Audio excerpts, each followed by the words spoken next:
Good afternoon, everyone. My name is Michael Oppenheimer, and it's my pleasure to welcome you to the 2017 Taplin Environmental Lecture hosted by the Princeton Environmental Institute, or PEI. Our honoree this year is James A. Baker III, the 61st U.S. Secretary of State, a former Secretary of the Treasury, and twice White House Chief of Staff. Last but not least, Mr. Baker is a member of Princeton's great class of 1952.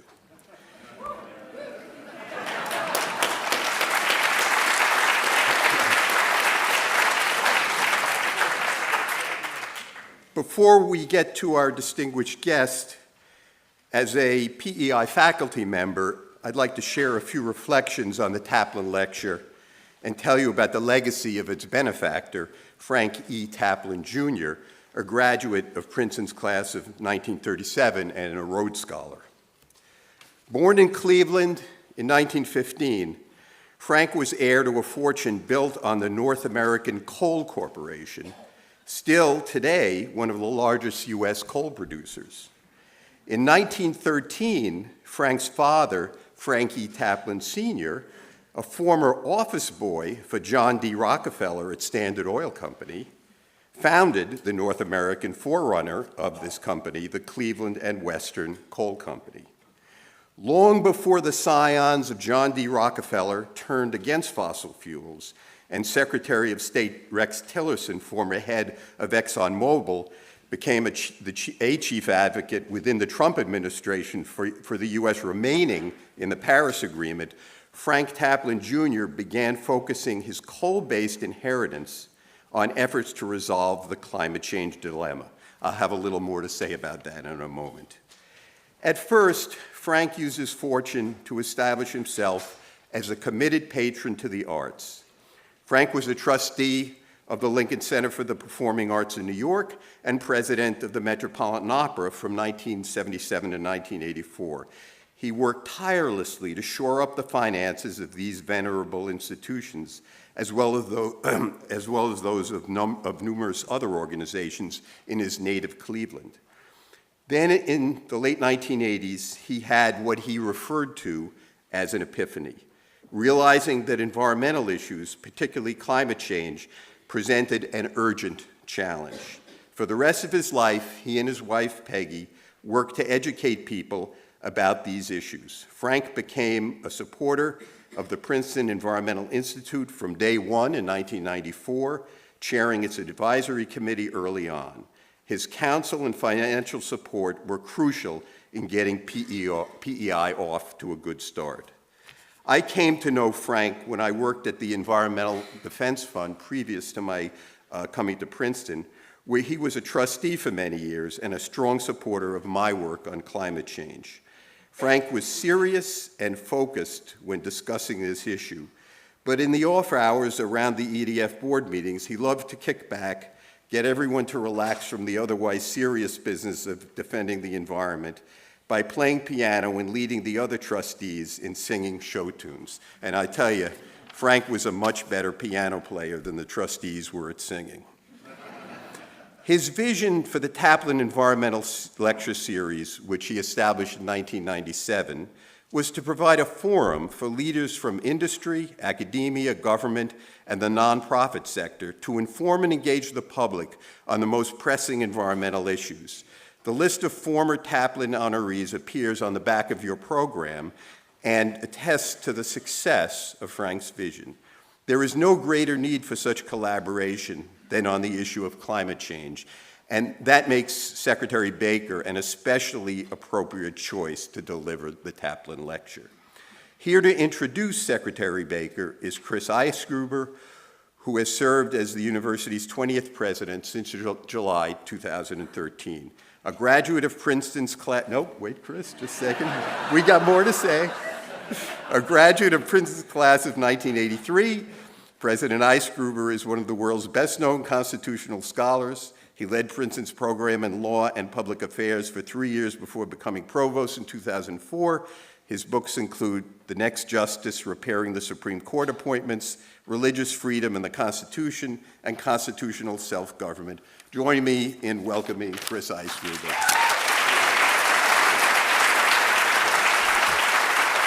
Well,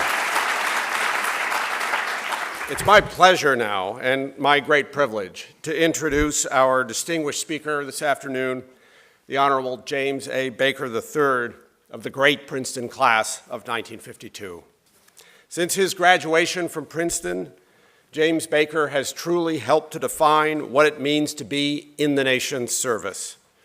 He served for 2 years as a lieutenant in the United States Marine Corps and then earned his JD from the University of Texas School of Law in 1957. He eventually took up the position of White House Chief of Staff for Ronald Reagan from 1981 to 1985 and Secretary of the Treasury and Chair of the President's Economic Policy Council during Reagan's second term. Under President George H.W. Bush, he became the country's 61st Secretary of State, overseeing American foreign policy during the first Gulf War and the early years of the post-Cold War era. He also served the first President Bush as White House Chief of Staff and Senior Counselor. After leaving formal government service in 1992, Secretary Baker returned to the practice of law, becoming a partner at his family's firm, Baker Botts in Houston, a position he continues to hold today. He is the honorary chair of the Baker Institute for Public Policy at Rice University, an institute that is, of course, named for him and inspired by his work. Secretary Baker has also continued to lend his counsel in critical diplomatic and advisory roles on the national and international stage, including as United Nations Secretary General Kofi Annan's personal envoy from 1997 to 2004. Secretary Baker has been a dedicated and generous alumnus to this university as well, serving Princeton as a trustee from 1994 to 2002. We presented him with the Woodrow Wilson Award, our highest honor for an undergraduate alumnus, in 1983. I could go on listing Secretary Baker's awards at great length, but if you will indulge me, I want instead to tell you about the first time that I met him. It was before I became the university president at a dinner hosted by the Friends of the Princeton Library. The dinner was a modest gathering of ordinary folks. None of us who attended were august or famous personages. Secretary Baker nevertheless learned the name of everyone at his table, and he treated every single person at the event with respect, thoughtfulness, and warmth. Though his achievements and distinction far surpassed what any of us had to offer, he made each of us feel that he genuinely valued our company.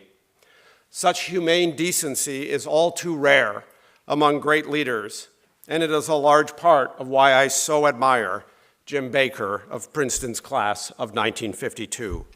We are grateful that Secretary Baker has once again returned to Old Nassau, this time to share a conservative approach to climate change with us today. Please join me now in welcoming the Honorable James A. Baker III.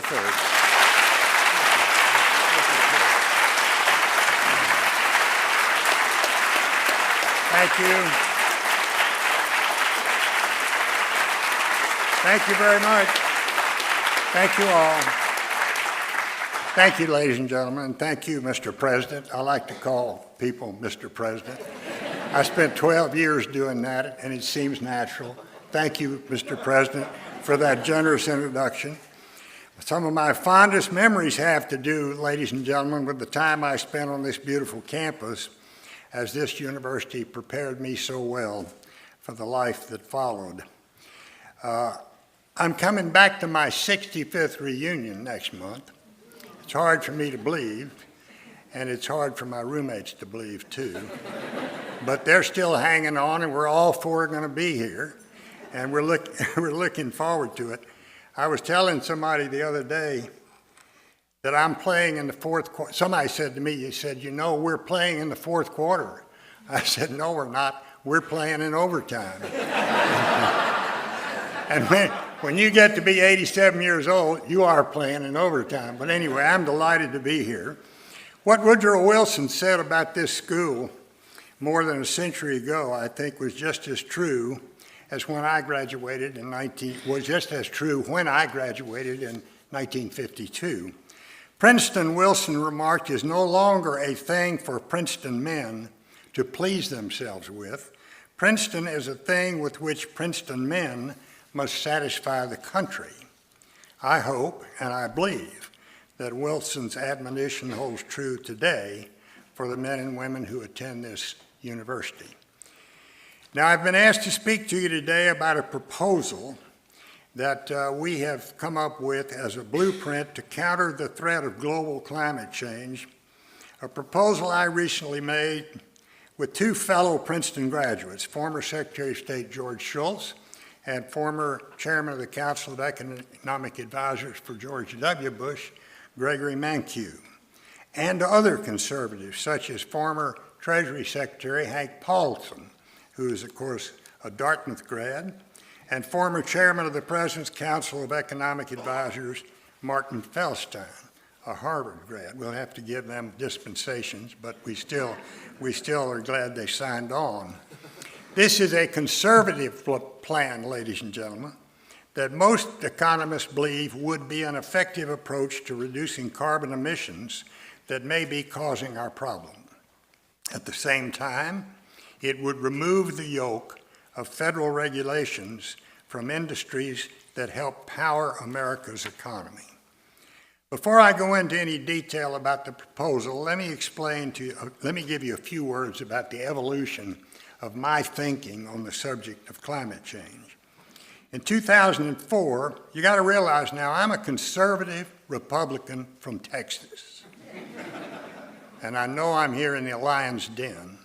So I'm a little nervous, but not too nervous. In 2004, I started speaking about the need to control this problem.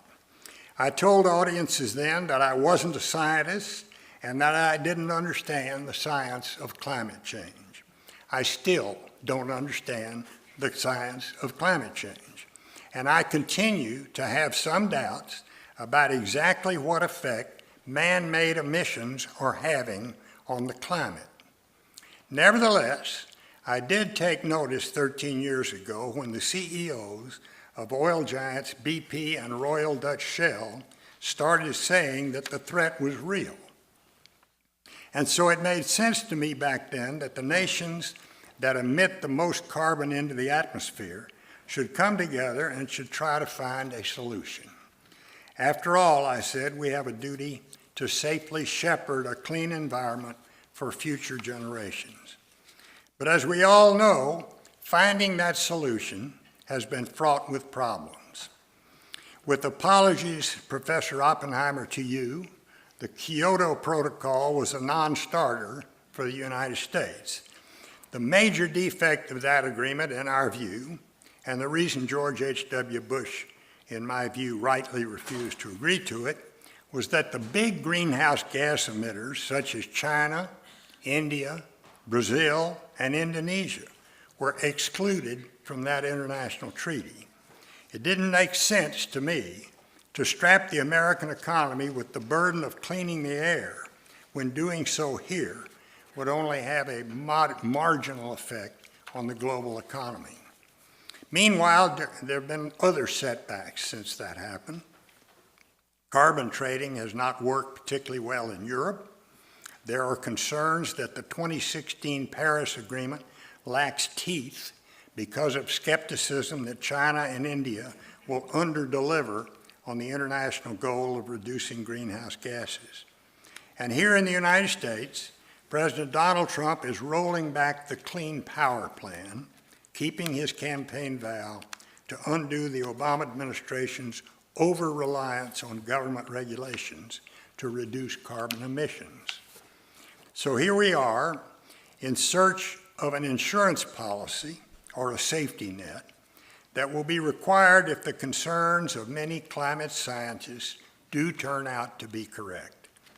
Unfortunately, finding that safety net has been very, very difficult because of the partisan political split in this country over this issue.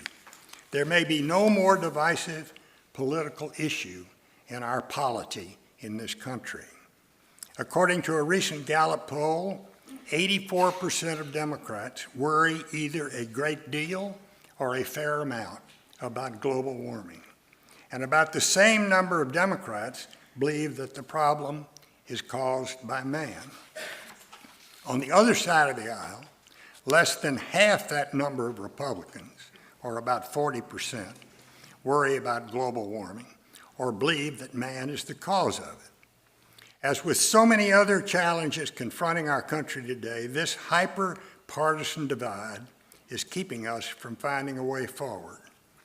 On one side are many Democrats who tend to favor growth-inhibiting command and control regulations.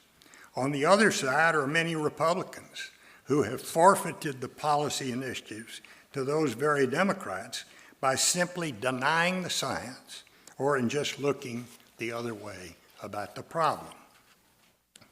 Now that Republicans hold all of the levers of power in Washington, that is the House, the Senate, and the White House, this group of us has come forward with a conservative, free market, revenue neutral, limited government, internationally competitive approach to the potential threat of climate change that would address the problem in a way other than by government regulation. Our plan suggests a solution that rests on 4 pillars. The first pillar is creating a gradually increasing carbon tax. Thank you, Chris. Gradually increasing carbon tax. Second, returning the tax proceeds of that tax to the American people in the form of a dividend. Third, establishing border carbon adjustments that would protect American competitiveness and encourage other countries to follow suit. And fourth, rolling back government regulations once such a system is in place. The first pillar, a carbon tax, is the most cost-effective way to reduce emissions. Unlike the current cumbersome regulatory approach, a levy on emissions would free companies to find the most efficient way to reduce their carbon footprint.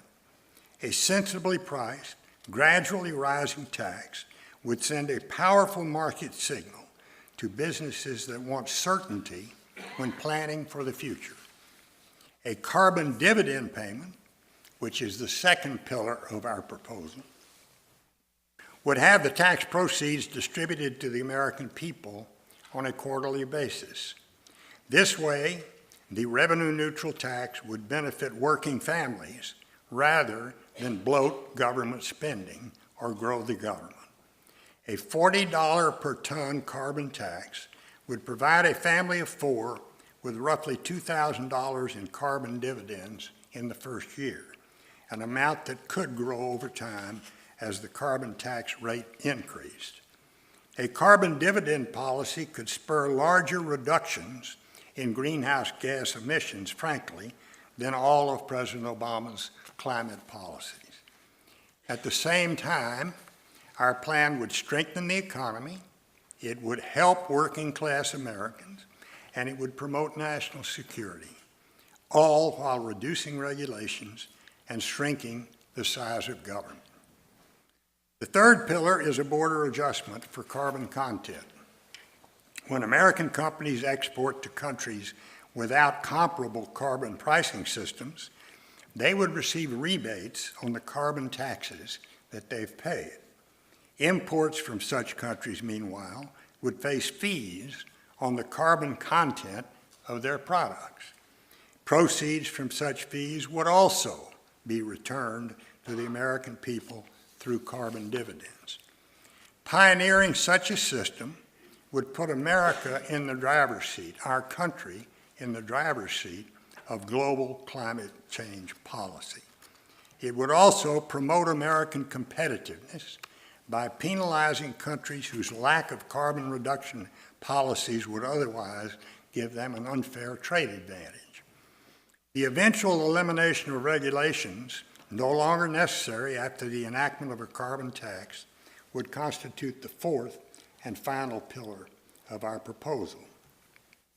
Almost all of the EPA regulatory authority over carbon emissions could be eliminated, including an outright repeal of President Obama's Clean Power Plan, which the Trump administration is in the process of repealing anyway. So why not get a carbon tax for repealing it? Robust carbon taxes would also justify, frankly, ending federal and state tort liability for emitters. This carbon dividends program would help steer the United States toward a path of more durable economic growth by encouraging technological innovation and large-scale substitution of existing energy sources. Alternative energy would grow under this proposal, just as a matter of market competitiveness. Companies, especially those in the energy sector, finally would have the predictability they now lack, removing one of the most serious impediments to capital investment. Perhaps most important, our carbon dividends plan speaks to the increasing frustration and economic insecurity experienced by many working-class Americans. That was very, very evident in this last presidential election. The plan would elevate the fortune of the nation's less advantaged, while at the same time strengthening our economy. A Treasury Department report published last month predicts that carbon dividends would mean income gains for about 70% of all Americans. I'm under no illusion, ladies and gentlemen, that any action will be taken in the near term to enact this proposal. But I and others in our group met with White House officials this February, and they have not ruled out our proposal. They haven't ruled it in, but they haven't ruled it out, even as they have moved forward in undoing President Obama's regulations. Any adoption of this proposal will require legislation, and it will take a long time for that to happen. But the proposal offers Republicans an opening to change the conversation, because the benefits of the plan accrue regardless of what your views are on climate change, regardless of whether you think the climate is changing, and if so, regardless of whether you think it's man-made. As the national debate over climate change continues, the Republican Party could have, under this, a climate plan that showcases the full power of enduring conservative convictions and embodies the principles of free markets and limited government. Such a plan would make America more internationally competitive. It would also strengthen our economy, benefit working-class Americans, as I said before, reduce regulations, and protect our national heritage. Now, as I said earlier, I realize that as a conservative Republican, I'm something of Daniel in the lion's den today, and I suspect that many, if not most of you here, are Democrats. This is, after all, Princeton. If you are a Democrat, then almost 90% of you don't believe that our new president should remove specific regulations intended to combat climate change. In contrast, more than half of all Republicans want to get rid of those regulations. Such a dichotomy is a recipe for the kind of political gridlock and dysfunction that has shackled our country in recent years. The real point I think I want to make here is that if we continue to battle across partisan lines on the remedy for climate change, then there's an excellent possibility that absolutely nothing will happen, because the country is pretty evenly divided politically, evenly divided on this issue. And should one side try to force through a plan that the other side opposes, then the long-term prospects of such a plan working are really not very good. That's what happened in 2010 with the Affordable Care Act, which was enacted without one Republican vote. The result has been 8 years of continued fighting on that issue. Similarly, President Trump is undoing regulations aimed at curbing climate change that President Obama unilaterally put in place. This country of ours works best when the two sides of our polity can find some common ground on issues. I know that doing that now is very hard, given the fractious presidential campaign that we have just endured. And given the political environment in which many consider compromise to be a dirty word. When I went to Washington 25 years ago, we thought our job and our task was to go up there and do things, get things done for the American people. It doesn't happen much that way anymore. So without bipartisan support, decisions, whether legislative or by executive order, are going to get overturned the next time the party out of power comes back into power. As we head forward, I think it is important to recognize that climate change is a global problem. That's why we didn't sign on to the Kyoto Protocol. It's a global problem that requires a long-term global solution if it's going to stand the test of time. To do that, of course, any plan must be crafted to gain approval from both business and environmental groups, not just environmental groups, business groups and environmental groups, not just business groups and environmental groups, as well as different regions of the country.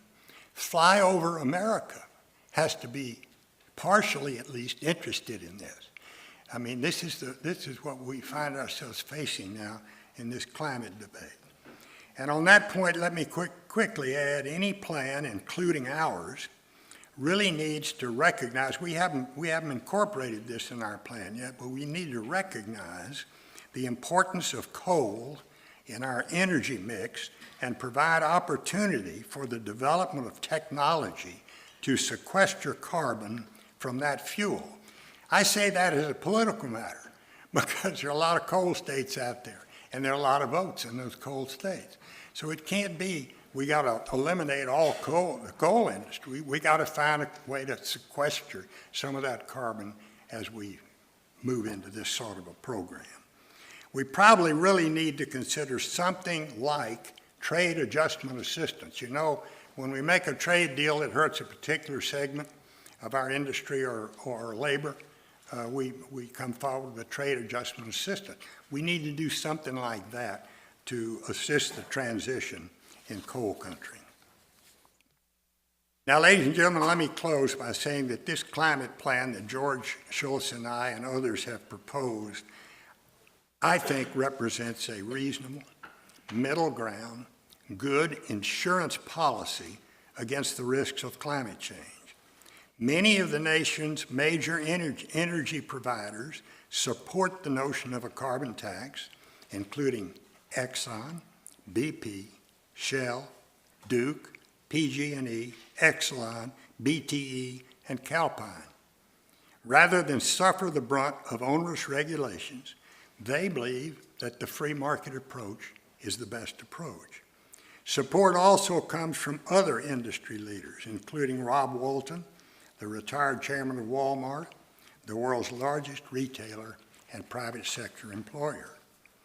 Meanwhile, and I think this is a fair statement, the vast majority of economists in this country believe that the most economically efficient way to reduce carbon emissions is through a market-based mechanism such as a carbon tax.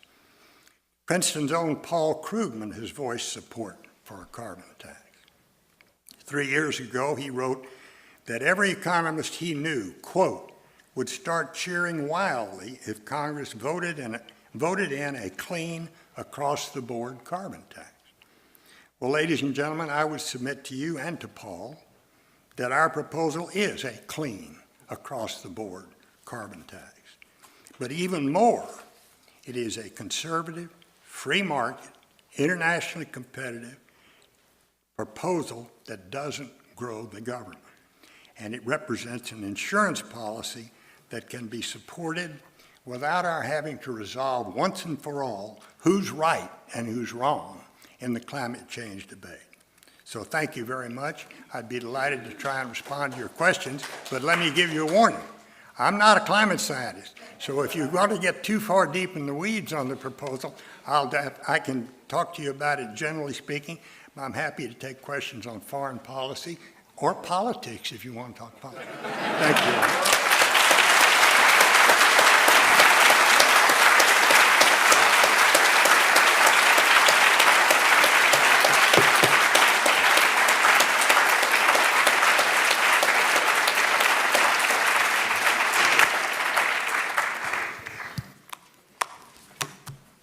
Yes, sir. The Congress is considering tax reform. Is carbon pricing Yeah. on the table? Tax reform, I don't think it'll be in a tax reform bill. Tax reform is tough enough without putting a carbon tax in there, but it's conceivable that it could be. This will be an addition to our tax regime. It'll be a change of our tax regime, and I doubt that it would be included in a general tax reform proposal. You know, I was speaking to some students earlier, and I said that Bill Bradley and I cooperated on the 1986 Tax Reform Act. Bill was an adversarial Democrat. I was an adversarial Republican.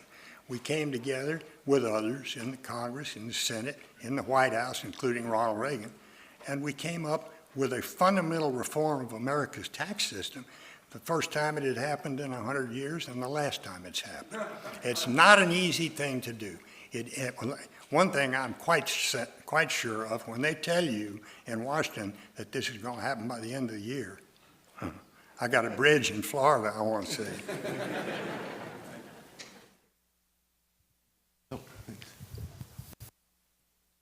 First, to be open and fair, when I used to live in Houston, Baker bots were by attorneys. I'm sorry, I didn't understand. I'm sorry. I said when I used to live in Houston, Baker bots were my attorneys. Oh, well, And did a wonderful job. thank you for the shout out. It's still, we are the longest continuously operating business in the state of Texas, 177 years old. Wow. I'd appreciate it if you'd comment on an alternative strategy, and that is removing all of the subsidies and tax benefits received by carbon emitters, number one. And number two, what about the alternative, taking any carbon tax benefits and investing them in green energy as a vehicle to transition from the current coal-based, hydrocarbon-based, and if you like, centralized command and control structure that's the culture of our current electricity generation? We think our proposal will enhance the development of alternative energies through the marketplace, because the fossil fuel people will be paying this carbon tax, and that will drive the development of alternative forces, and that's a hell of a lot better way than taking it and have the government then administer it, where you get the political system involved. There's no political involvement in this proposal. Every American gets his or her share of the dividends, of the taxes that are collected. It doesn't go to government. In fact, under our proposal, the Treasury Department doesn't even get its hands on. Now, I was Secretary of the Treasury. I wouldn't like it if I was Secretary of the Treasury, but we think the Social Security Administration ought to administer it. Just a ministerial matter of sending the dividends out to the American people.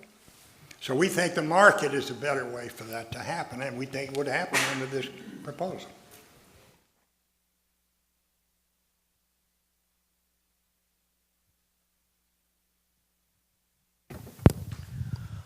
What do you think of using monetary policies through some sort of green quantitative easing to provide incentives for carbon sequestration, renewable energy, soil conservation and renewal, things like that, so that we not only penalize the people who are causing the problem, but we incentivize and reward the people who are looking for solutions to the problem? You're saying monetary policy, you mean fiscal policy, the tax code?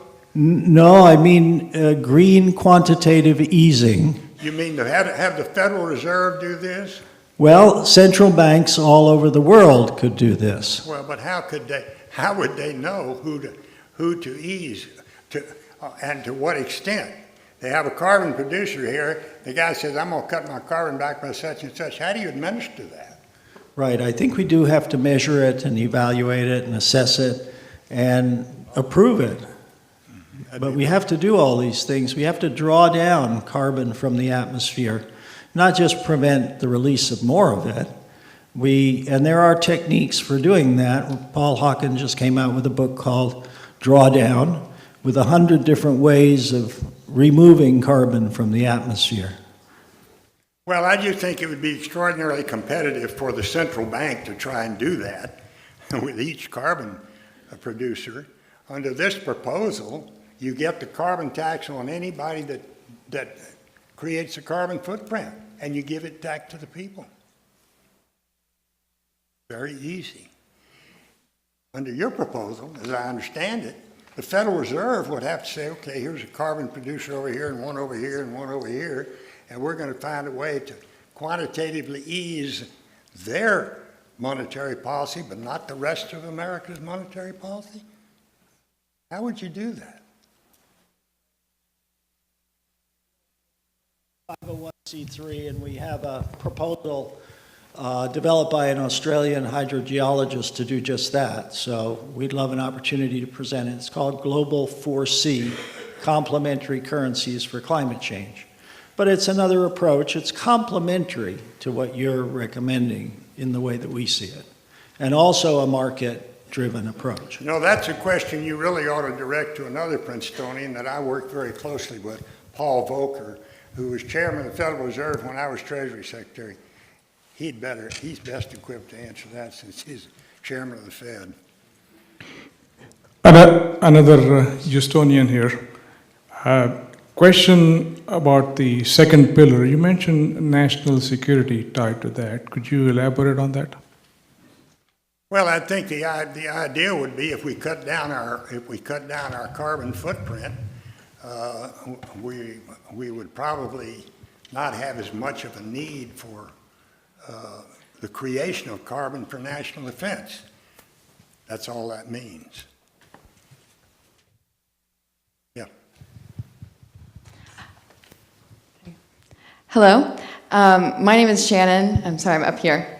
My question is about, as a Republican facing an issue that, many Republicans disavow, what has been the most difficult part of starting and continuing those conversations where you're kind of on the opposite side from your party?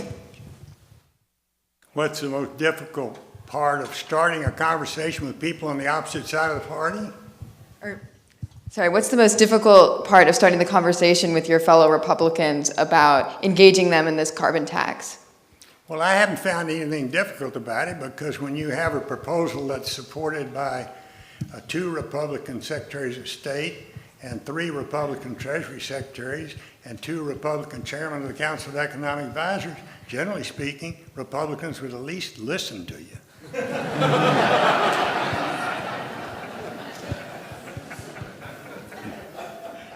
Hi, I'm a confused freshman, and I guess that Wait a minute, whoa, you're coming in. Am I too loud? All right. My question sort of relates to this one, to the previous one, but the main question is whether the current administration has any, is this working? Whether the current administration has any chance whatsoever of even considering climate policies right now. Because I'm sure that a regular Republican administration might consider a carbon tax, but what do we do with people who just completely disagree with the premise that carbon dioxide might be bad for the environment? All I can tell you about on that is that we went in and we talked to Gary Cohn, who is the president's chief economic advisor, and a couple of his assistants. This was back in early March, probably.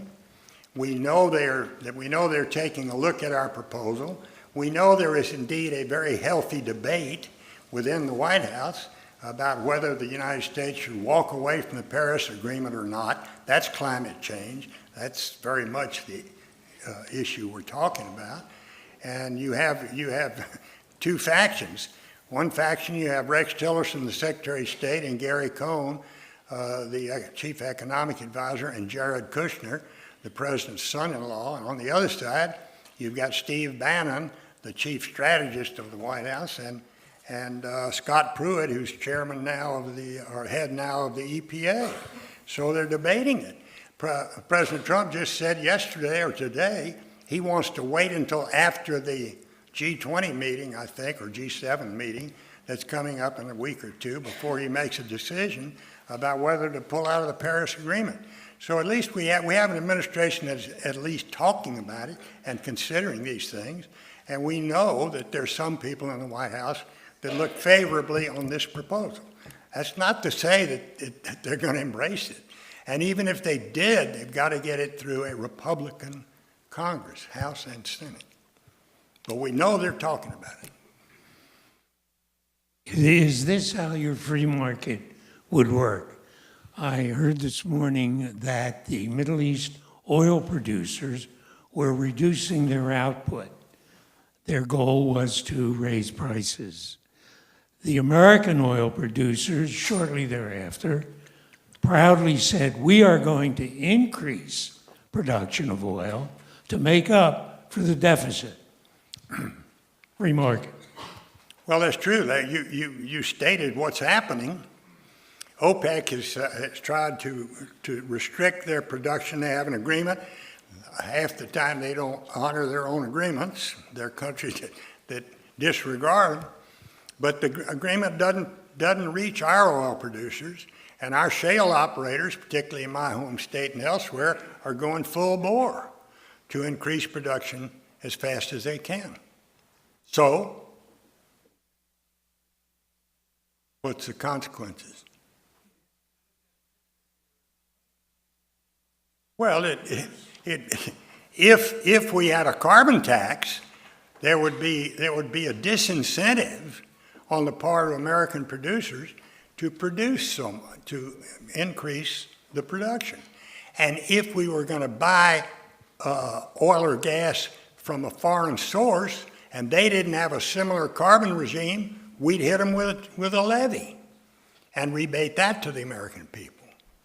So our industry would be protected under this proposal. Yes, sir.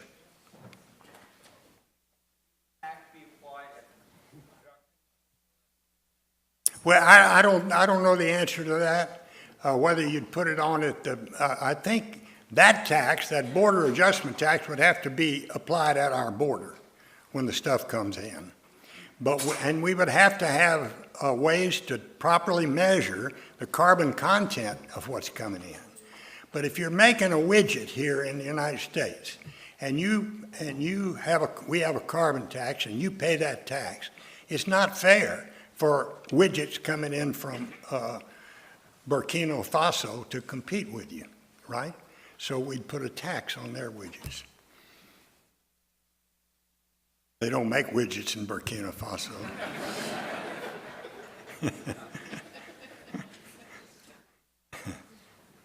Yes, sir. Hi. I lead a group of Princeton undergrads that are advocating exactly for the revenue-neutral carbon tax that you're supporting. And I was wondering if you have any suggestions for what we can do as college students to most effectively advocate and make sure that this policy can eventually go into place. Well, just talk to your friends and colleagues and fellow students, publish articles about it, write about it, say you like it. But I'll tell you, the audience that we're trying to drive this to, frankly, are Republicans. Because we think this proposal will have better currency among Democrats than it will among Republicans. As a political matter, we want to get some Republicans to sign on to this. We also want Democrats, because this proposal calls for the eventual elimination of the heavy hand of government regulation. So some Democrats will say, hey, wait a minute, that's not a fair trade-off. I think it's a very fair trade-off. And our businesses, of course, think it's more than fair. But that's what you can do, I think, to help advance it. Mm-hmm. Hello. I'm a meteorology major in college, so I just want to thank you for your lecture today. My question regards the Kyoto Protocol. Back when it was proposed, China and India and Brazil didn't want to take part in it because they were industrializing, and they're still industrializing. And their argument was... Yeah, China's a developing nation. Yes. Sure. Hey, I got that argument thrown at me as Secretary of the Treasury, as Secretary of State. China's the developing nation. Right. We need special interest rates from the World Bank. Now look at them. They got the largest foreign reserves. So don't tell me they're a developing nation. Go ahead. Anyway, so how do you respond to the argument, though, that if some nations say they want to be able to industrialize and they want to be able to emit CO2 without having any regulations, versus the U.S. should now be involved in some sort of mitigation policy because we've polluted so much. How do we deal with somebody who says, I don't want to have any part of this deal? Yeah, and just the Well, what you do with them is, you say, well, that's fine, we're going to close the U.S. market to you unless you pay this levy. Okay. Thank you. They change their view pretty quick if you do that. A question up here on the By the balcony. way, that's what won the election for Donald Trump. The working people and a lot of businesses don't believe they're getting a fair shake from their government. They don't think their government is protecting them. I hate protectionism. I'm a liberal order type Republican, a moderate Republican. And I think the liberal global order has been very good to this country, and we've led it. And I'm very anxious that we not depart from that. Protectionism is bad in a number of ways. But it's not protectionism if you're trying to clean up the planet and you're willing to saddle your industries with a carbon tax for you to say you want to bring your stuff in here, you pay a levy or you don't come in. Hi. I wanted to ask why businesses would find taxes to be less onerous than regulations. Because as a cynical Democrat, I might come back with, is that just because a tax allows you to emit more carbon than a regulation does? No, it doesn't. It doesn't permit more. You're not getting any buy-in from the people you're trying to regulate on these regulations. And they're about to be, a lot of them are about to be reversed. And so here's a proposal that will limit the amount of carbon that is put into the atmosphere, and that conceivably could get enacted on a bipartisan basis and therefore be lasting.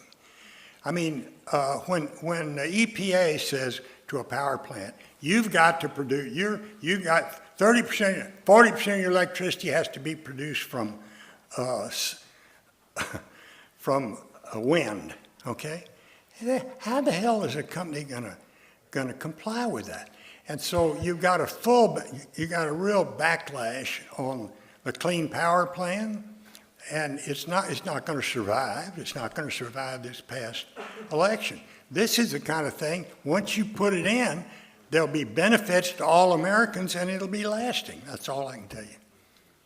Hi, Mr. Baker. Thank you for your lecture. I'm a grad student from China, and I'm interested in terms of your third pillar. You're saying that you propose to import a fee of goods that have a carbon content. Somebody's got to help me here. I didn't understand. I'm sorry, I'm not getting. So in terms of your third pillar, you're saying that you're proposing to place a fee for imports from other countries that have carbon contents. Yeah. What do you think of this will?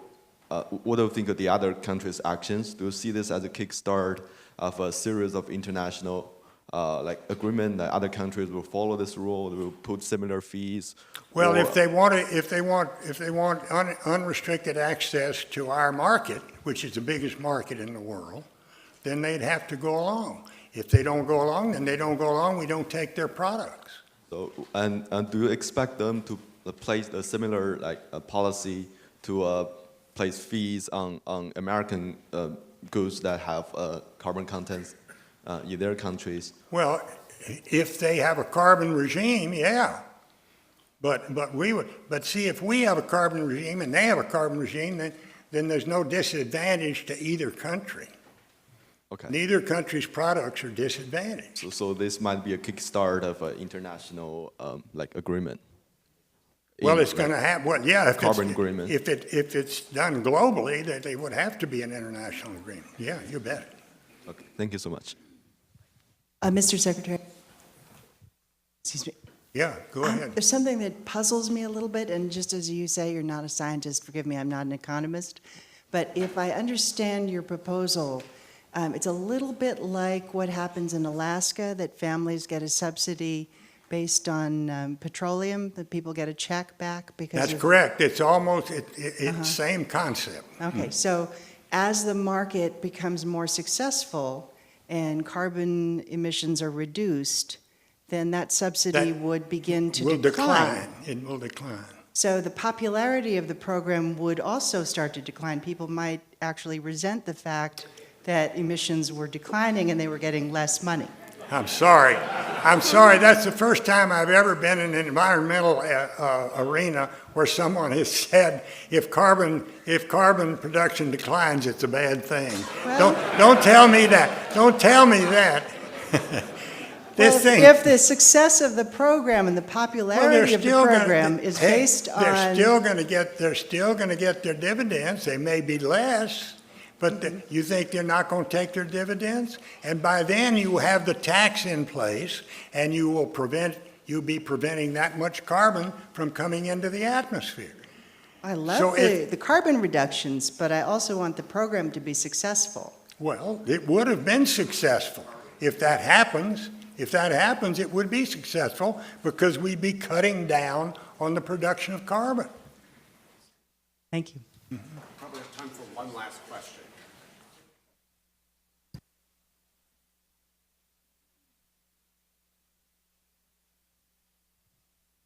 Hello. Okay. Thank you for your great speech. I wanted to ask you a little question because I just moved in from a small country in East Asia, South Korea. I can't hear you. Oh, I'll speak louder. Small country, I need you to be a little... Yeah. And I was wondering if the tax will be only imposed on the businesses or for general public as well? No, the tax would be put on anybody that produces carbon. So like... I mean, in the manufacturing process or the extraction process or something like that. Yeah, because If you go out and build a fire with charcoal and roast some wieners, there won't be a tax on that.